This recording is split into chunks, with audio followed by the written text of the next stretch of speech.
대해서는 요즘에 웰빙 뭐 이런 얘기 많이 하는데 아주 많은 영양분들이 필요하답니다. 비타민, 미네랄, 철분, 칼슘, 인, 염산, 마그네슘, 비오틴, 뭐 콜린, 아연, 구리, 무슨 유익균, 항산화제, 프로바이오틱스, 뭐 영양제분들이 너무너무 많이 필요하답니다. 이런 것들이 몸에 충분히 공급이 되면 우울증이 좀 사라진대요.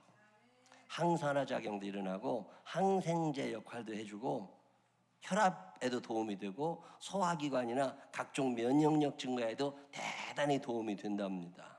그래서 사람들이 매일마다 오메가3를 먹어라, 프로폴리스를 먹어라, 간장약을 먹어라, 비타민제를 먹어라 자꾸 먹으면 음식물을 통해서 이런 것들이 공급이 되면 좋지만 음식 가지고 안 된답니다. 태양, 바람, 공기 이런 걸 통해 가지고서 영양분이 다 몸에 흡수가 되면 좋지만 요즘에 미세먼지, 황사를 비롯해 가지고 오염된 것들이 하도 많아서 하나님께서 우리에게 주신 자연의 영양소들이 파괴가 돼 가지고 우리 몸에 제대로 안 들어온답니다. 그래서 일단 먹어야 된대요. 돈 아끼지 말고 드시기 바랍니다. 돈이 없어 영양제를 먹어야 되는데 그럼 나한테 와요. 내가 영양제는 사줄 수 있어. 그래서 영양제를라도 먹고 건강해야 돼.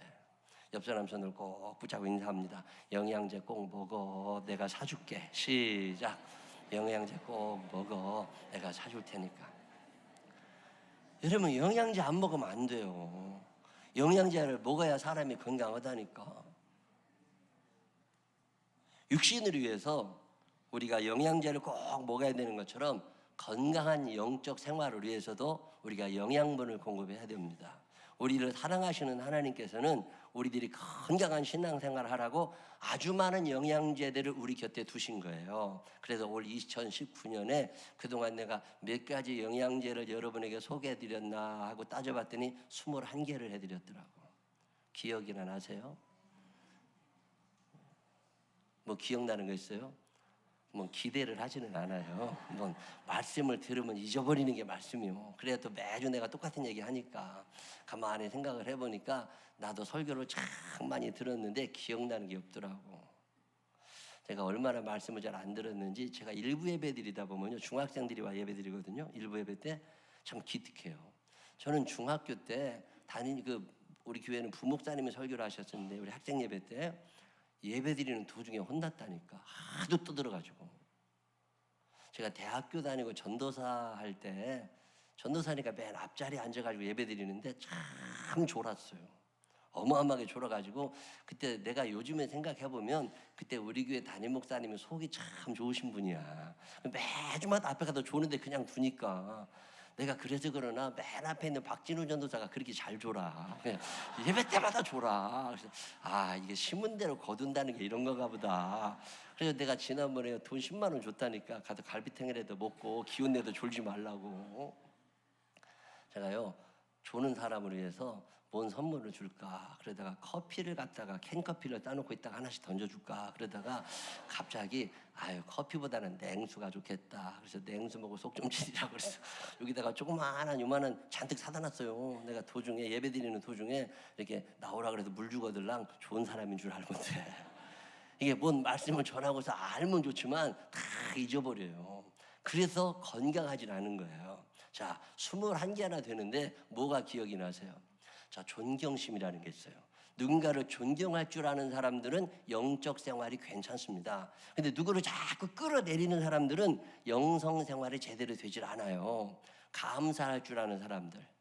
감사할 줄 아는 사람은 신앙생활이 재밌습니다. 근데 감사가 사라지게 되면 신앙생활이 재미가 없어져요. 또 주변에 내가 도와줄 어떤 사람들 있잖아요. 그러면 그 사람들 때문에 내가 힘이 나. 내가 도와줘야 되니까. 근데 늘 내가 제일 불쌍해. 이런 사람들은 신앙생활 하는데 재미가 없습니다. 여러분 주변에 가난한 자들이 끊어지지 아니하고 여러분이 도와줄 어떤 사람들이 있다면 그 사람들은 하나님이 나를 축복하시려고 보내주시는 하나님의 천사들인 줄 아시면 돼. 그분들 때문에 내가 행복한 거잖아요.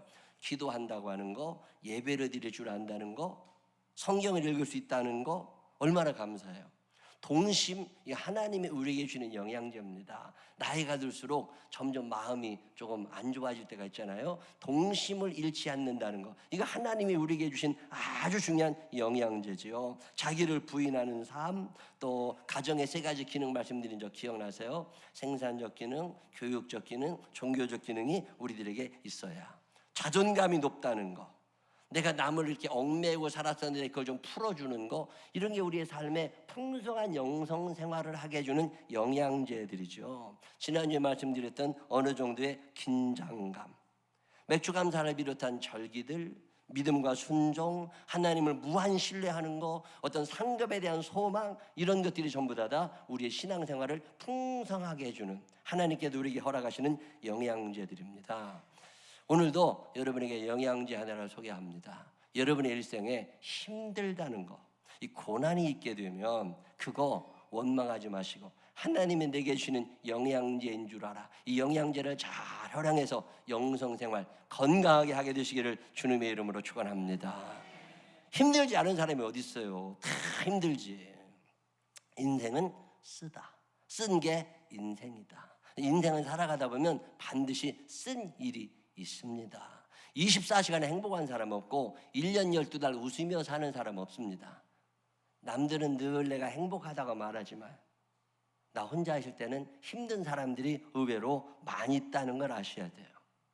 지난주에 친구들 모임이 있어서 가는데 중학교, 고등학교를 같이 지낸 친구들이에요. 한 교회에서. 근데 대부분 지금은 교회를 잘 안 다녀요. 그 친구 중에 한 사람이 저 사는데 우리 교회 들려서 나를 데리고 가겠다고. 여자예요. 그래서 차를 타고 가는데 힘들어 죽겠대. 뭐가 그래 힘드냐 그랬더니 양가 부모 모시는 게 보통 힘든 게 아니래요. 시어머니가요, 연세가 드시니까 잔소리가 더 심해진다네.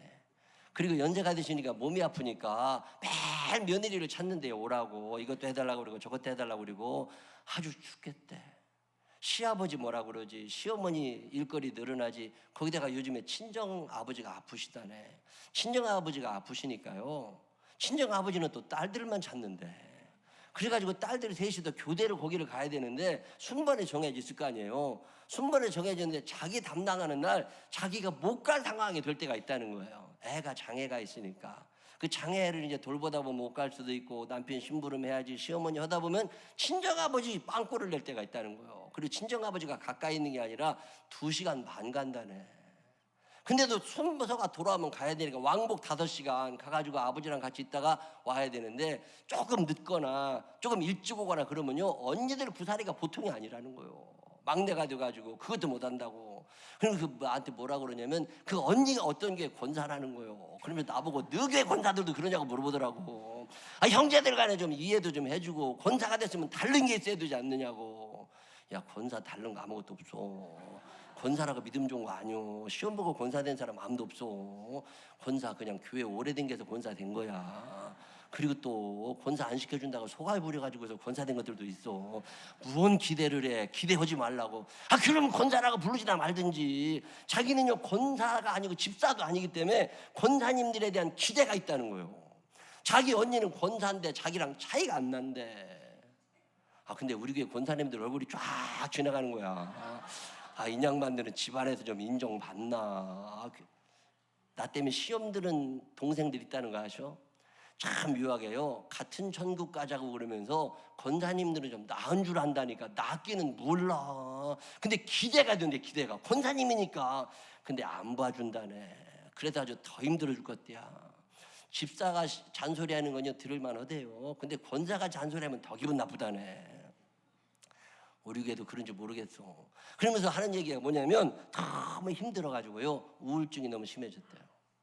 우울증이 너무 와가지고 잠이 안 와가지고 수면제를 매일 먹어야 잠을 자는데. 아니, 그리고 어떻게 사냐. 다 만났어요. 그랬더니 어떤 친구는 말끝마다 욕을 해. 근데 왜 그렇게 욕이 늘었냐고 그랬더니 복 터져서 못 산대야. 회사를 운영하는데 재고를 더 이상 쌓아놓을 데가 없대요. 옛날에는 이게 물건이 나갔다네. 대기업에서 그냥 주면 팔아부터 다 됐는데, 지금은 대기업에서는 자꾸 밀어내서 맡기는데 자기는 팔 데가 없다는 거예요 이제. 그래서 창고에 꽉 쌓여 있어가지고 더 이상 창고를 늘릴 데는 없는데 이 물건을 털 방법이 없다는 거예요. 그렇다고 보통 속상한 일이 아니래. 그나마 일본에 조금 수출됐는데 그나마 이제 다 끊겼다는 거예요. 여러분, 일본에서 한국으로 들어오는 것도 어렵지만 이제 한국에서 일본으로 나가는 것도 어려운 거 아세요? 이게 보통 힘든 세상이 아니라는 거예요. 그러다 말끝마다 욕이야. 어떤 친구는 금융권 회사 다니는데 내년에 은퇴해야 된대요. 명퇴. 그랬다고 이제 걱정이라고. 어떤 친구는 매년 재계약해야 되는데 올해 다시 재계약에 들지 모르겠다고. 회사 임원들은 그런 게 있더만요. 다 한마디씩 하는데 들어보니까 속 편한 사람이 없어. 그러면 나보고 목사가 제일 편한 거라는 거예요. 그럼 다 목사해라. 너들 교회나 잘 다녀라. 우리 교인들도 가만히 기도 제목을 읽어봐요. 제가 여러분이 적어내는 기도 제목을 거의 매주 읽어보는데, 읽어보다 보면 부모님의 병 때문에 힘드신 분들도 있고, 형제들의 병 때문에 힘드신 분들도 있고, 자녀들의 미래가 밝지 않아서 이걸 어떻게 해야 되나 답답하신 분도 있고, 직장 문제를 염려하시는 분들이 있습니다. 팔려야 될 게 팔리질 않아서, 사고 싶은데 사지지를 않아서 힘든 속에서 살아가는 건 맞는데 그 힘든 속에서 원망하는 사람들 참 많습니다. 근데 성경은 뭐라고 얘기하느냐면 내게 고난당함이 내게 유익이라는 거예요. 오늘 시편 이 말씀은 굉장히 의미가 있는 말씀입니다. 고난당한 것이 내게 유익이라. 이로 말미암아 내가 주의 율례들을 배우게 되었나이다. 고난당한 것이 유익이라는 말은 이해가 안 될 수도 있지만 그 뒤에 있는 말이 내가 주의 율례들을 배우게 되었나이다. 이게 배웠다는 말이 2 더하기 3은 5다. 이걸 배웠다는 게 아니에요. 이미 알고 있었어. 근데 그 말씀이 무슨 의미인지 몰랐어. 그런데 고생하며 살아가다 보니까 하나님의 그때 그 말씀이 이런 말씀이었구나. 우리 엄마가 옛날에 이런 얘기 해주셨는데 그게 이런 얘기였구나. 내 몸에 알아져 가기 시작했다는 거예요. 그래서 고난이 없었다면 내가 하나님을 가까이 만나지 못했고, 고난이 없었다면 그 말씀의 의미를 알지 못했는데 그 고난당한 것 때문에 내가 이 말씀의 의미를 알게 되었다고. 그러면서 고백하는 이야기가 시편 119편 71절에 있는 이야기입니다. 고난당한 것이 왜 내게 유익이 될까? 힘든 삶 속에서 그 힘듦이 내가 이길 수 있는 게 아니라는 걸 안 거예요. 여러분 살다가 이런 경험 많이 하지 않으세요? 이거 내가 할 수 있는 게 아니다. 이거 내가 감당할 수 있는 게 아니다. 그때 여러분 어떻게 하세요? 근데 뭘 풀러 다니는 사람들이 많아. 스트레스를 받는다고 여행을 가야 된다, 돈 갖고 술을 먹어야 된다, 노래를 하러 가야 된다. 뭘 풀 게 그렇지 많은지 모르겠어요. 근데 성경은 그렇게 얘기를 하지 않습니다. 고난당한 것이 내게 유익인 이유는 그 고난 앞에서 철저한 나의 무능력을 깨닫는 거죠. 내 지식에 한계가 있구나, 내 능력에 한계가 있구나, 내 인맥에 한계가 있구나, 내가 실력이 이거밖에 안 되는구나. 그러니 어떻게 하나님, 내가 감당할 능력이 없으니 전능하신 하나님께서 내게 임하여 주시옵소서. 그리고 하나님을 찾아가는 거죠. 넘지 못할 산이 있거든 주님께 맡기세요. 넘지 못할 파도 있거든 주님께 맡기세요. 내가 감당할 수 있는 게 아니니까, 내 능력을 이겨낼 수 없으니까 하나님 당신이 개입해 주십시오. 여기에 고난의 이유가 있다는 거예요.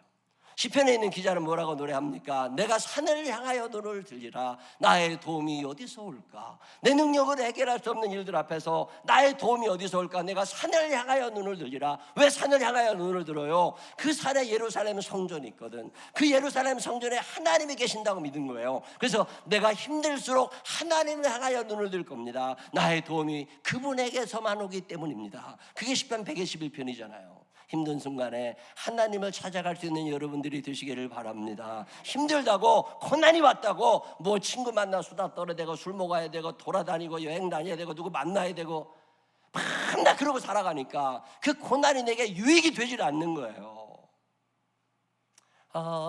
비 캄캄할 때 기도 잊지 마세요. 참 많이 부르며 울었던 찬양입니다. 앞이 캄캄하지. 앞이 캄캄한 게 내게 유익이 될 수 있는 이유는 그 앞이 캄캄한 그날 내가 하나님 앞에 나를 내어 던지면서 하나님과 가까워지고 하나님과 친해지면서 하나님의 섭리 안에 하나님의 축복을 받을 수 있는 좋은 기회가 됨을 믿으시기를 바랍니다. 힘든 것도 싫고 힘든 날 기도하는 것도 싫어. 아브라함이라는 사람 이야기 하나 해드릴게요. 아브라함이 하나님께 부름받았을 때 나이는 75살. 내가 너한테 자녀를 줄게, 내가 너한테 땅을 줄게, 내가 너한테 너 돈을 줄게, 내가 너를 복의 근원으로 삼을게, 너 나랑 같이 살아. 예. 아브라함이 순종하고 하나님을 따라갑니다. 근데 그의 삶에는 아무런 변화도 일어나지 않았어요. 돈이 생긴 거 아닙니다. 땅이 생긴 거 아니에요. 아들이 태어난 것도 아닙니다. 살아가는 건 여전히 힘들었어요. 하나님은 나를 지켜주신다고 약속하셨는데 삶에 달라진 게 아무것도 없습니다. 여러분, 기적이 일어나고서 예수를 믿는 게 아니에요. 지난번에 우리 이용범 목사님 통해서 하나님께 주신 음성이 그런 거잖아요. 예수님께서 베다니에 가셨습니다. 베다니에 갔더니 마르다, 마리아가 있었고 나사로가 있었는데 나사로가 죽었잖아요. 나사로가 죽었을 때 예수님이 너무 늦게 도착하셔서 그들이 다 울고 있을 때 예수님이 뭐라고 그러세요? 가서 나사로를 살려내지 않으십니다. 기적을 보여주지 않으세요. 기적을 보여주시기 이전에 마리아와 마르다에게 믿음을 요구하고 계십니다. 내가 너희를 사랑하는 거 믿어. 나사로가 죽었는데 그럼에도 불구하고 내가 너희를 사랑하는 걸 믿느냐고, 내가 하나님의 아들인 것을 믿느냐고, 내가 너희를 위할 것이라고 하는 믿음이 있느냐고. 상황은 전혀 나아진 것 없고 여전히 슬픔 속에 있지만 너희들 나를 믿느냐고. 이 믿음을 요구하신 후에 마르다와 마리아가 예, 내가 주님을 믿습니다, 믿음을 고백할 때 그때 예수님은 기적을 일으켜내기를 시작하십니다. 우리는 기적을 보면 믿겠다고 이야기하지만 예수님은 늘 너희들이 믿으면 기적을 보게 될 거라고 말씀하고 계십니다. 믿음이 먼저예요? 기적이 먼저예요? 믿음이 먼저예요. 상황이 달라지는 게 먼저예요? 믿음이 먼저예요? 내가 믿음을 가지면 하나님은 상황을 바꿔주시는 거예요. 근데 우리는 상황이 달라지면 그때 믿겠다고 얘기를 하는 거죠. 그러니까 믿음의 진보가 일어나질 않고 그 고난을 견뎌낼 수 있는 힘이 없는 거예요. 하나님이 우리 아들을 다 바꿔주시면 내가 믿겠습니다. 그런 날 안 와요. 그 힘들게 하는 아들을 붙잡고 믿음으로 살아보려고 했을 때 하나님이 그 과정 가운데 역사하심을 믿으시기를 바랍니다. 믿음이 먼저예요? 기적이 먼저예요? 믿음이 있고 기적이 일어나는 거지 기적을 보고 내가 믿는 게 아니라는 거예요. 아브라함은 힘든 속에서 믿음을 가지고 살아가고 있습니다. 양이 생겼어요. 양이 점점 늘어납니다. 양이 점점 늘어나니까 땅도 넓어져야 되는데 물이 또 있어야 되잖아요. 블레셋 지경에 가서 얹혀 살고 있는 외국인 노동자 아브라함, 힘이 없습니다. 가진 것도 없고 백도 없어요. 열심히는 살았어요. 양이 점점 늘어나면서 땅이 점점 많아져야 됐고 물이 있어야 돼가지고 우물을 팝니다.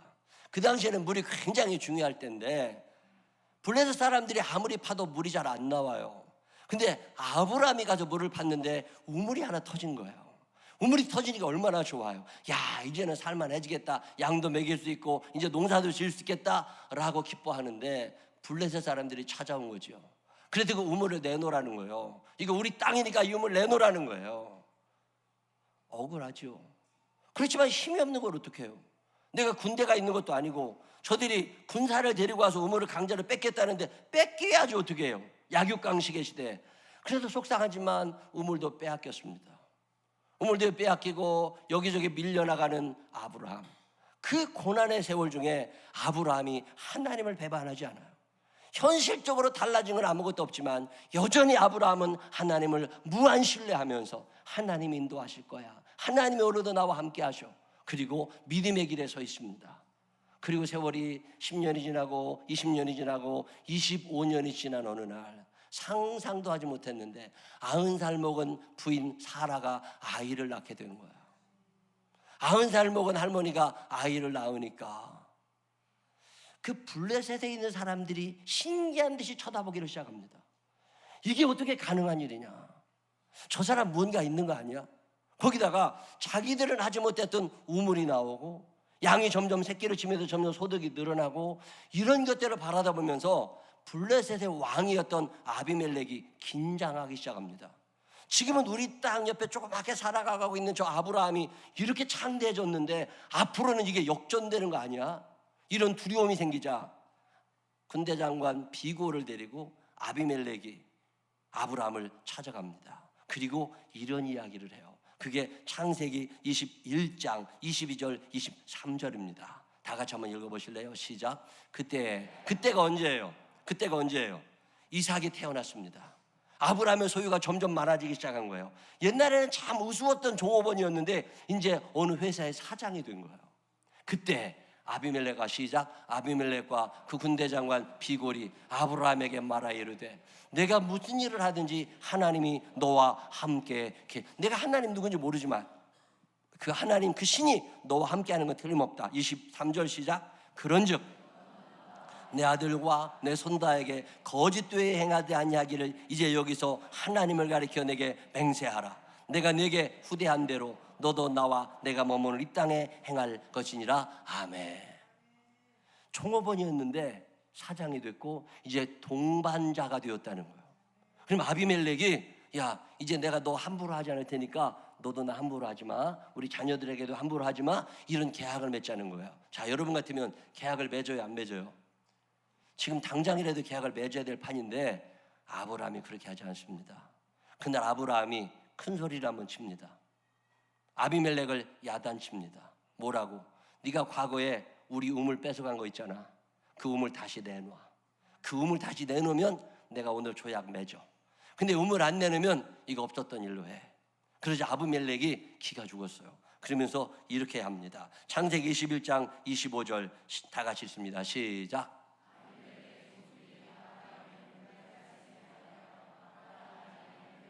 자, 아브라함은 아비멜렉을 책망할 수 있는 사람이 아닙니다. 아브라함은 아비멜렉이 다스리고 있는 영토 안에 들어와 사는 외국인 노동자예요. 근데 외국인 노동자 아브라함이 얼마나 창대케 되었는지 이제 왕과 맞서가지고 이야기가 되기 시작한 거죠. 그날 계약이 이루어졌습니다. 양 7마리를 주고 우물을 다시 사옵니다. 자기가 판 우물이지만 돈을 주고 다시 사왔어요. 그날 그 우물의 이름을 아브라함이 부엘세바라고 짓습니다. 부엘세바 우물. 이 우물은 맹세의 우물이야. 여기에서 내가 아비멜렉과 맹세했고 이 땅을 하나님이 내게 주셨어.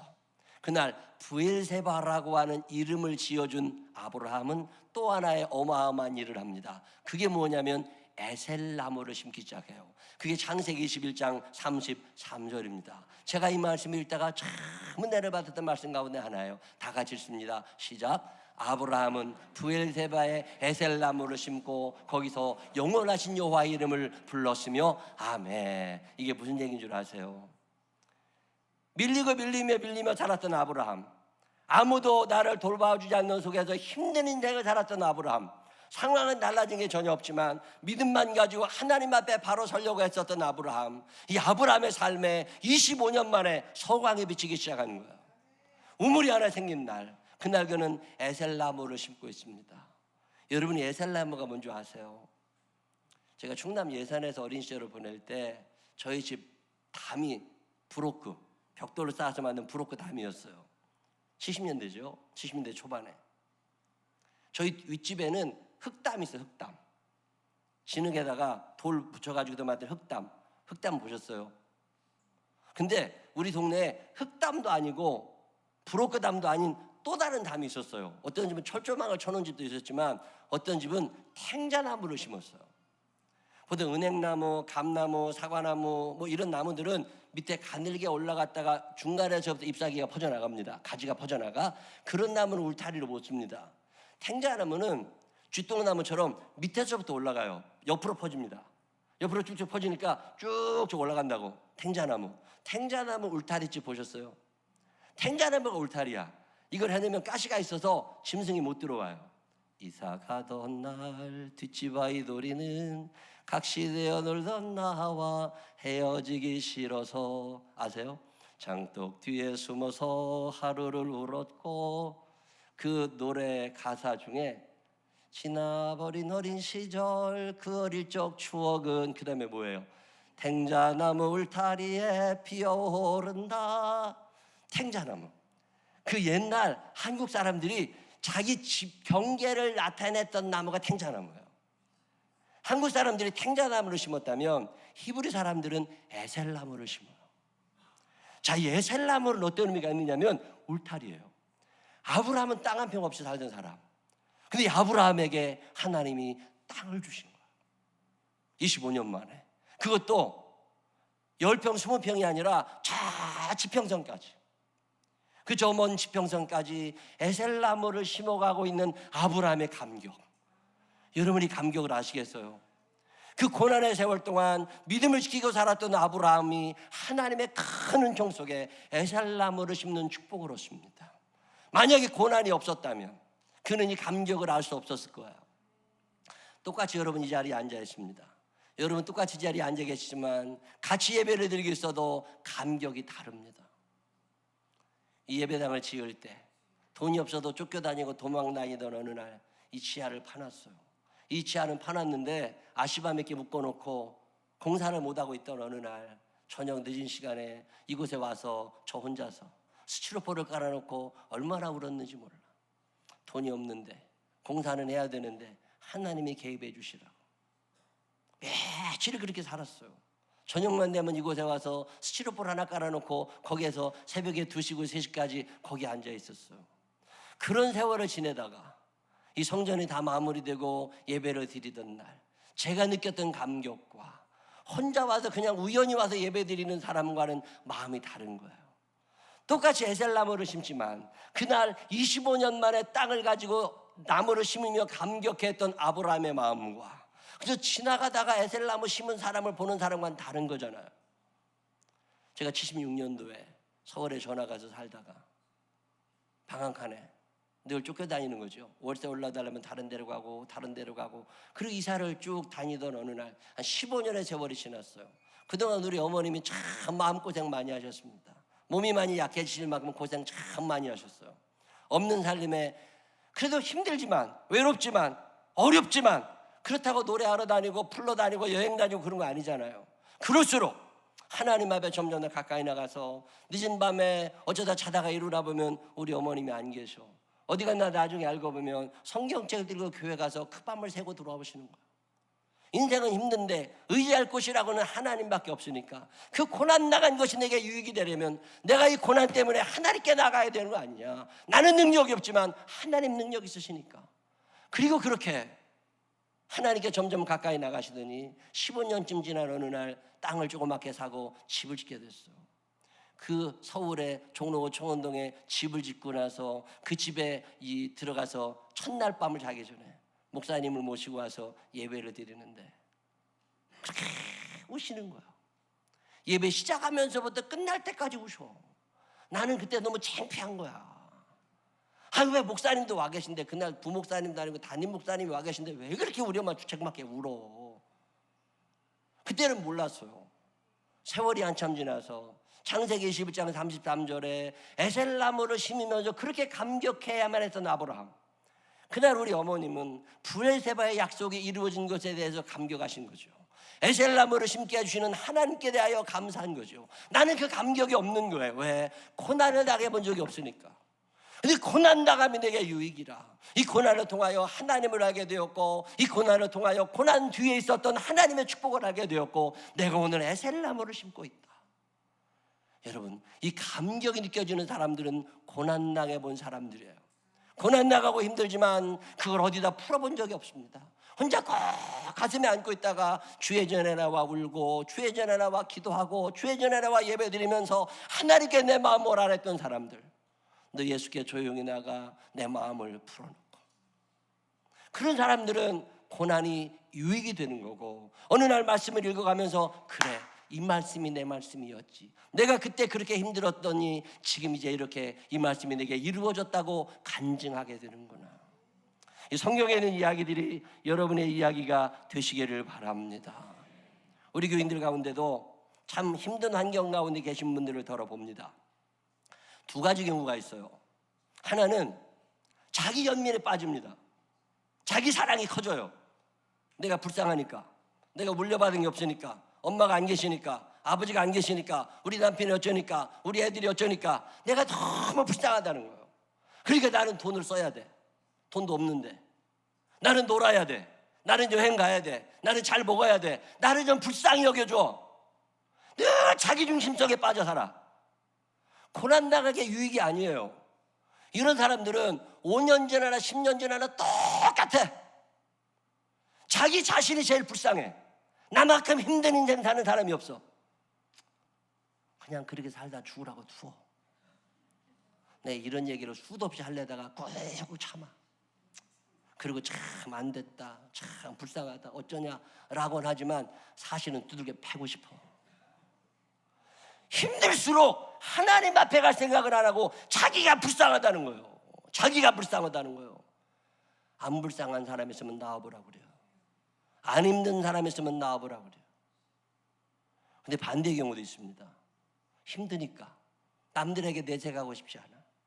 힘드니까 내가 힘들다 그러면 다른 사람이 힘들까 봐 이 힘듦을 자기 안으로 삭혀. 그리고 그 짐을 지고 하나님 앞에 나와 기도하며 우는 사람이 있어요. 내게 주신 십자가가 너무 커. 내가 감당할 능력은 없지만 하나님, 내가 이 고난당함이 내게 유익이라 하나님의 뜻이실 줄로 믿사오니 내가 이거 감당하기로 하오니 주여 내게 능력을 허락하여 주옵소서. 그리고 그 무거운 짐을 나 홀로 지고 견디다 못해 쓰러질 때 그 짐을 지고 쓰러지는 사람들이 있어요. 참 불쌍해요.